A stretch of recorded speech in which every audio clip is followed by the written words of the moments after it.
Salut, moi c'est Alex de la chaîne YouTube French Guy Cooking. Mon truc c'est la cuisine française décomplexée. Et aujourd'hui tant mieux parce que comme je vous avais promis, je vais faire une tarte aux myrtilles hyper facile. Pour faire la pâte sablée, c'est hyper facile, vous aurez besoin de 250 g de farine, 125 g de sucre, 125 g de beurre et un œuf. Et toujours un petit peu de sel. Pour la crème d'amande, 80 g de beurre, 80 g de sucre, 80 g de poudre d'amande, 2 œufs et évidemment à la fin, il faudra 500 g de myrtilles. Pour faire la pâte, c'est très simple, vous prenez un grand bol comme celui-ci, vous y versez la farine et vous ajoutez le beurre qui est sorti du frigo 15 minutes avant. Là, on mélange la farine et le beurre avec le bout des doigts. On va ajouter le sucre, on ajoute une pincée de sel. Après l'avoir pétri un petit peu, la pâte elle se décolle des bords du bol. La pâte est prête, on va la mettre dans un bol, on couvre et on met au frigo.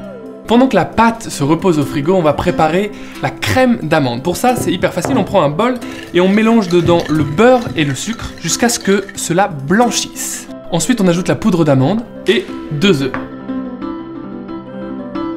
Ça va au frigo rejoindre la pâte pendant environ une demi-heure. La pâte et la crème d'amande ont bien reposé au frigo, il suffit maintenant de l'étaler et de faire un disque d'environ un demi-centimètre d'épaisseur. Avant de mettre la pâte dans le moule, il faut d'abord beurrer le moule.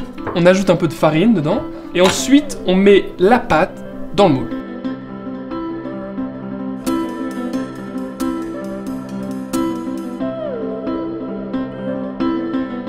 Et ensuite on vient remplir notre fond à tarte avec la crème d'amande. Et tout ça, ça va au four à 180 degrés pendant environ 25 minutes.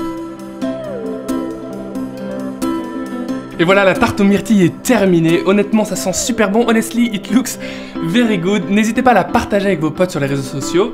Moi, je vous dis à bientôt. Bye bye, salut!